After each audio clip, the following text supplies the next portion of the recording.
let's go wild camping. The tent is my home, and whenever I wake up in the morning and I open my zipper, it's just an immense feeling of freedom, and I love sleeping outside. Well, most of the time. Sometimes when it's pouring down rain and you just wake up in a giant puddle, then it's not that much fun, but most of the time I really love it. But when I started living in my tent and when I started my journey, I was insecure about the wild camping, and I wish I had some information of people who've been doing this for a very long time. And as I'm doing it for a very long time now, I thought it was time to talk about my wild camping experiences. If you're new to this channel, then welcome. I'm Giant Cheerio, a bicycle traveler. I'm exploring the world since 2021. As I'm currently taking some time off the bike, I thought it's time to just jump into the subject and dive deep into the wild camping thing. I would like to talk about 4 things today. The first one is how to find a spot, so how to pick your wild camping spot for the night. The second one is some things to consider before pitching the tent after finding your spot. Third thing I want to say some words about is some safety precautions, especially when you're a solo traveler. And last but not least, let's talk a little bit about nature and respecting the animals and respecting all the stuff you're surrounded by. So yeah. Hi ho, let's go! First things first, wild camping is illegal in many countries. Oh! Yeah, I gotta say this, and you just have to consider that or keep that in mind. Even though it's illegal to wild camp, I still do it. Many people might be like, what? You're wild camping, it's illegal, you'll get problems, you'll get caught. But honestly, that is not true. I've never had any problems, but of course there are people having problems or had problems. Yeah, it's taking a little risk, and you have to decide on your own whether you want to take that risk or not. Also, people tend to say, yeah, it's forbidden for a reason, like to respect the nature, respect the environment. We'll talk about that later, but just a quick thing up front, like in my opinion, if you leave no trace, then there's no reason not to pitch your tent anywhere, because humans are allowed to build massive hotels. We harm nature so freaking much. So in my opinion, if I go somewhere and just pitch my freaking tent, I don't do anything. Like seriously, I really don't. There are worse things happening in this world, so I really don't freaking care. I just pitch my tent, leave no trace, and I go. But yeah, let's just get back to how to pick your camp spot. So whenever I pick my camp spot, most of the time I am using Google Maps satellite picture. From above you can have a look on the area.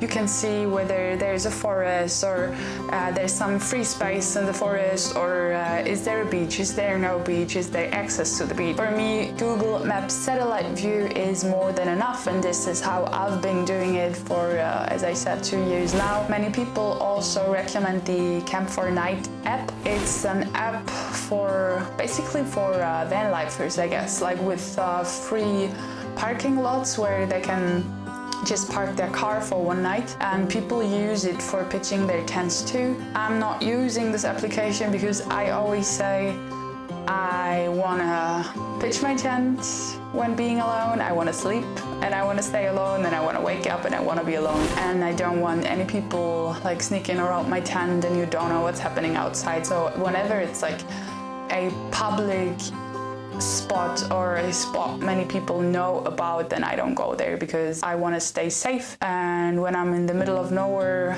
I assume to be safer than camping at a public wild camping spot when being a solo traveling female. So yeah, I use the satellite picture, pick my spot, and then I just go. I leave the main roads And most of the time I go on small tiny paths and then just look out for my perfect camp spot. Of course, sometimes you'll also get to private properties, and then also you have to decide on your own whether you think it's okay to go there and pitch your tent or not. Or sometimes you can also just ask people, like when there's a farmer or something, you can ask if you can pitch your tent here, and most of the time people might just say yes. But also I am not doing that because I don't want anyone to know where I am sleeping when I'm alone. I prefer pitching my tent next to a hedge or bushes or trees, just because it gives me a cozy feeling, and I don't like to be on a field like when there's nothing, just my tent and me. But yeah, that's the thing I like. Yeah, when I found my spot, most of the time I just stay there for a while, like 10 or 15 minutes, and I observe. That means I sit there and I do nothing. Like I sit there, I listen to the car noises, I listen to the noises of the trees, just because it's nice to hear all the sounds and noises when it's still daylight. Then when you lay in your tent at night and you hear an unfamiliar voice, but you heard it before when it was still daylight, then you don't have to start panicking because you already know what that sound is. Also, when you found your spot and it seems to be a good spot, but your intuition says you don't want to stay here, you don't want to spend the night here, then just grab your bike or your backpack and leave and go elsewhere. Because the last thing you want to do is spend a whole night at a spot where you feel uncomfortable and you can't tell why, but still you feel uncomfortable, and then it's not gonna be a good night. And there's one more thing I have to say. When picking your location, like sometimes the perfect locations are picnic spots or parks or whatever, because there are benches and tables and a water fountain. So basically these are the perfect camp spots. But just be aware of the fact that sometimes, especially on weekends, these camp spots turn into some kind of party places. And yeah, so observe your spot and yeah, pay attention, because you might not want to end up in the middle of a party. First thing is weather condition, of course. I mean, when there is a thunderstorm coming, you should maybe not pitch your tent in a forest. Yesterday this thunderstorm was a little scary. I guess just simple as that. But also when it's supposed to rain, just make sure that your ground is like a solid ground, flat ground, because you don't want to wake up the next morning and lay in a giant puddle or in some mud conditions, because that's no fun when you wake up. Then the rain was so loud and I was just like, oh shit. When you camp at a beach, inform yourself about the tides, like about the water coming closer and going back to where it came from. And it depends which ocean it is, which region you are currently at, but just make sure that you don't pitch your tent very close to the water, and then you might wake up and the sea just starts flooding your camp spot. Yep, also I had this experience once. And one more thing is pay some attention to the sunrise. So the sun rises in the east when it's summer and very hot. Then I try to pitch my tent in a way that the sun doesn't heat up my tent in the morning, like when it's possible. And also when it's a bit colder, when the temperatures are a bit chilly, then just make sure that the first ray of sunshine will hit your tent. Also, like when there's a lot of moisture at night and your tent is wet, then it's very nice when you wake up, the sun's up and the sun already started drying your tent and drying your stuff. Yeah, nature is your friend, the sun is your friend, and try to use that. Whenever I talk with people about their safety precautions when staying outside, everybody has their own stuff, what they're doing to feel safe. There's a lot of things you could do, and we will talk about it, but just one thing: if you're panicking or freaking out just by thinking of sleeping alone in the wild or pitching your tent somewhere and you feel like really afraid, start shivering, and actually you don't want to do it, but you just push yourself to do it, then just don't do it. Start with an official campsite, or start camping right next to your house, or start wild camping with a friend, someone you trust. But when you just freak out while thinking of sleeping outside, then maybe give yourself a little more time, and your time will come, but start slow. One thing you can do to feel safer is share your location with a friend. Like, just tell your friends where you are, share your coordinates, so at least you know that someone knows where you are, and this might just add a safer feeling to your camping experience. So some people use a GPS tracker, so they have a GPS tracker and a family member or a friend can track them 24/7. If it adds a good feeling to your outdoor experience, then just go for it. Also, some people tend to sleep with their weapons in their hands. Might be a knife, might be a teaser, pepper spray, whatever.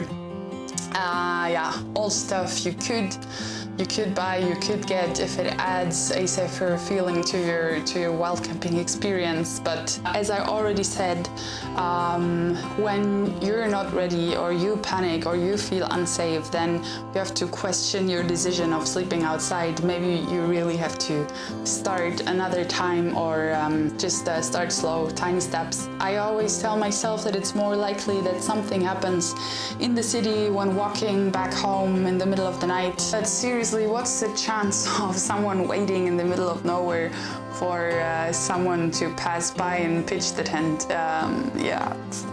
I guess that chance is very low. And to keep that chance low, you should also never tell anyone about your plans. Like when strangers are asking you where you go, or if you sleep outside, or where you're gonna sleep, just don't tell them your exact plans, because nobody has to know. Just better be safe than sorry, and don't share too much. There's another thing to consider. When you share your travel or your outdoor experience on social media, just make sure not to share your exact location, because people really don't have to know your exact location. But still, if you want to do this, go for it. This is just the way I do it. And also when I'm traveling with some other people and we're a little group, then also we don't follow these safety rules that much, because we feel so much stronger. Recently I was traveling with 2 other guys, and we really didn't care. We really didn't care about our camp spots. Like, we slept just anywhere because we felt secure and strong. One thing that just came to my mind when it comes to feeling safe, I would recommend to stay away from beaches when it comes to picking a camp spot. Imagining waking up at a beach is so romantic, but what I experienced was that most of the time at beaches, and I'm talking of like touristic beaches, but also beaches that have like giant parking lots, like beaches in the middle of nowhere with a huge parking lot, then this might not be a hidden beach or a good place to sleep. Because what I experienced is that beaches, even though they're far from any town or village or city, they might turn into party places at night, or they might turn into dating spots, because yeah, it is romantic. I would just recommend to go a couple of 100 meters inland, and you'll be safer. People know, and the locals know, that beaches are very common camp spots for travelers. Yeah, I just want to be on the safe side, and I don't want anyone sneaking around my tent, even though it's just a couple having a date. I just want to be alone when I sleep. But still, when I feel comfortable, I sleep at beaches. It's really about observing the spot, it's about intuition, and it's about having a sense for the spot where you're at.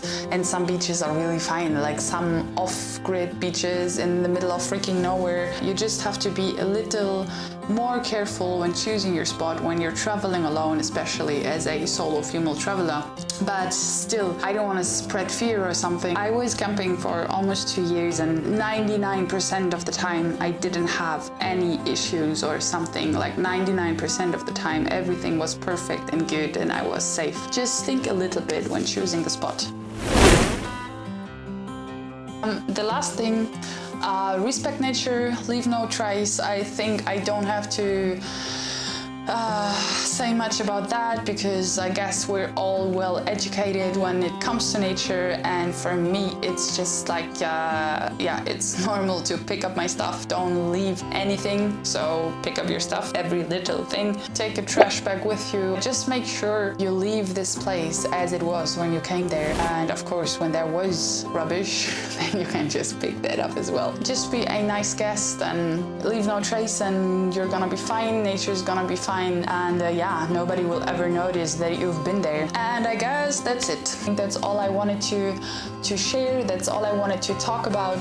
Thanks for watching the video, and I'm always curious, like when you have any wild camping experiences, beautiful ones, weird ones, or whatever, I'm always curious to hear some other travel stories from other people, some other wild camping experiences. And also, if you have any other question, just type them in, write them down, hit the comment button, and I hope I'll find an answer to your question. Yeah, I'll see you soon. Cheerio, goodbye, salut, and adios.